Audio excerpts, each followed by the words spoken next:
Halo semua, perkenalkan nama saya Nisa Mikala Agusta. Saya Thomas Erik. Saya Dani Kurniajaya.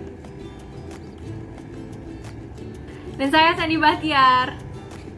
Hari ini kita bakal berbagi ilmu tentang cara meningkatkan social sensitivity tapi dengan menggunakan game.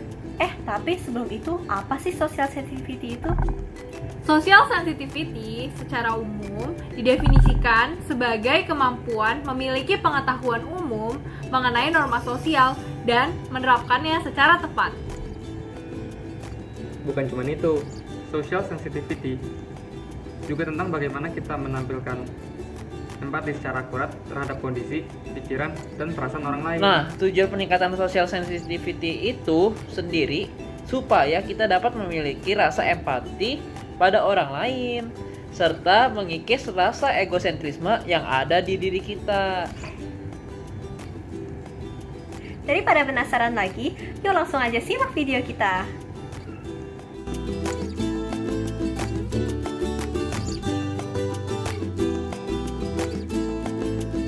Kesadaran sosial sebaiknya sudah ditanamkan sejak kecil. Cara mengembangkan kesadaran sosial ini sebenarnya juga ada banyak, mulai dari memberikan contoh yang baik dan mengajarkan hal yang sederhana kepada anak. Contohnya dengan memberikan tugas-tugas rumah yang mudah untuk anak membantu kita. Kemudian mengajarkan anak untuk berbagi, untuk minta maaf, untuk berterima kasih kepada orang lain, dan juga mengajarkan anak untuk menghormati orang yang lebih tua dan untuk memberikan salam. Dengan begitu anak akan memiliki rasa toleransi yang lebih tinggi terhadap orang lain dan juga rasa kepedulian anak akan tumbuh. Dan kita juga perlu untuk memberikan pujian-pujian atau mungkin hadiah-hadiah kecil saat anak melakukan hal yang positif. Misalkan sedang bertengkar, kemudian anak berani untuk minta maaf, kita harus memberikan pujian supaya anak merasa terdukung dan merasa memiliki semangat untuk terus melakukan dan mengulangi hal-hal positif dan menjadi kebiasaan positif anak itu sendiri. Dan setelah itu kita juga perlu untuk mengenalkan anak pada perbedaan. Contohnya mungkin dengan mengajak anak ke tempat-tempat sosial, kegiatan sosial supaya dia bisa mengerti ada anak-anak yang berkekurangan, kemudian membiarkan anak untuk mengikuti seperti PAUD atau TK sehingga mereka memiliki waktu untuk sosialisasi, atau mungkin dengan berjalan-jalan sehingga anak bisa mengetahui perbedaan. Mungkin karena ada perbedaan ras, suku, dan budaya, anak lebih memahami dan beradaptasi dengan berbagai perbedaan yang ada, atau mungkin dari media kita bisa menjelaskan mengenai perbedaan. Selain itu kita juga bisa memberikan hewan peliharaan untuk anak supaya dia bisa lebih mengembangkan empatinya. Begitu. Itulah cara-cara untuk mengembangkan kesadaran sosial anak, bisa juga untuk kita sendiri. Makasih.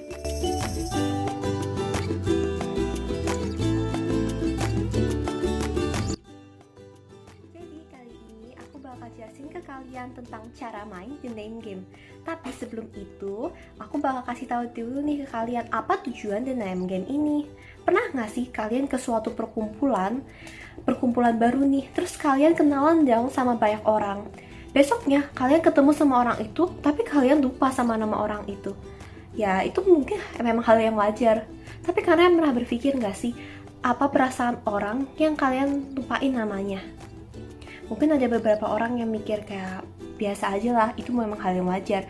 Tapi mungkin ada juga beberapa orang yang kurang merasa dihargai. Jadi tujuan dari The Name Game ini, kita meningkatkan norma sosial kita dari mulai menghargai nama orang yang baru kita kenal. Cara mainnya simpel banget kok. Jadi kita mainin ini kurang lebih 3 orang. Orang pertama akan memberikan list nama, sekitar 20 nama atau lebih.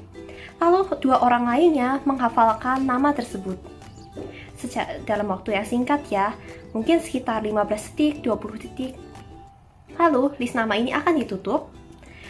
Lalu secara bergantian 2 orang tadi menyebutkan nama-nama dalam list nama tersebut, namun tidak boleh diulang. Jika orang tersebut tidak dapat menyebutkan nama lebih dari 5 detik, maka orang tersebut keluar dari game sampai tersisa 1 orang dan ialah pemenangnya. Game ini bisa kita mainkan lewat Google Meet, lewat Zoom. Jadi, kalian yang lagi gabut di rumah, terus bingung mau main apa, mainin aja ya The Name Game ini di rumah kalian masing-masing, bareng sama teman-teman kalian. Game ini bisa kok dimainin lebih dari 3 orang. Selamat mencoba!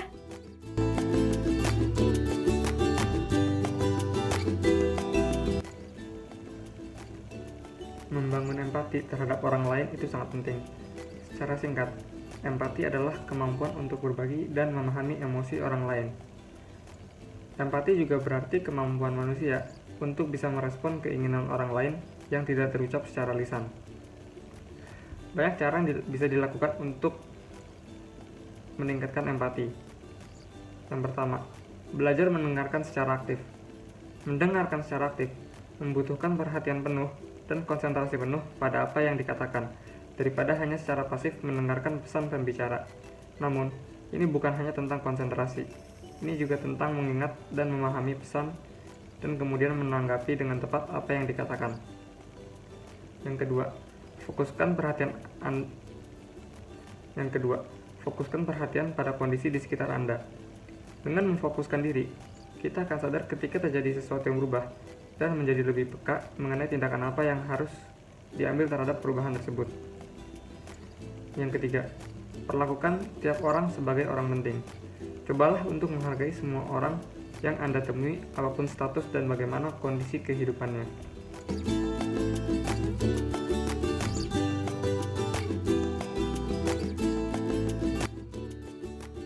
Pada kali ini kita akan bermain game bingo.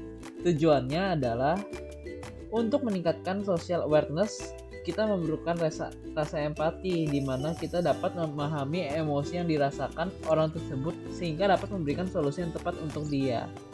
Maka dari itu kita memilih game bingo ini. Tapi berbeda daripada umumnya, karena game bingo kita ini bukanlah angka yang di dalamnya, tetapi melainkan emotion yang ada.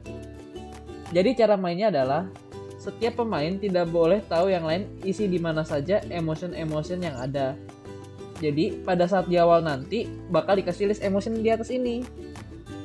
Lalu setiap pemain membuat bingo tulis tangan urutannya dan acak, jadi setiap pemain tuh mempunyai kertas yang berbeda-beda. Nanti secara bergiliran pemain akan memberikan suatu kasus atau kejadian yang dimana pemain lainnya akan memberikan tanggapan yang berupa emotion tentang kasus tersebut. Keputusan mayoritas adalah menjadi jawaban kunci tersebut. Dan jangan lupa ya untuk melingkari emotion tersebut yang telah menjadi keputusan jawaban di lembar jawaban kalian. Pemenangnya adalah siapa yang membuat garis terdiri dari 5 emotion secara garis lurus maupun horizontal ataupun diagonal. Seperti pada pemain bingo umumnya, pemenangnya seperti itu. Jadi gimana nih teman-teman, tertarik gak? Selamat mencoba. Nah, gimana nih guys? Seru-seru kan gamenya? Iya nih, seru banget. Udah asik. Terus kita bisa main bareng teman-teman di rumah masing-masing. Bukan cuma itu, kita bisa sambil main sekaligus meningkatin social sensitivity kita. Jadi, yuk buat kalian yang ada di rumah, daripada gabut, bisa banget nih ngisi waktu luang kalian dengan main game ini bareng teman-teman kalian secara online. Oh iya guys, minta bantuan kalian untuk like video kami ya. Jadi, sekian video dari kami. Semoga bermanfaat. Thank you for watching. Bye-bye!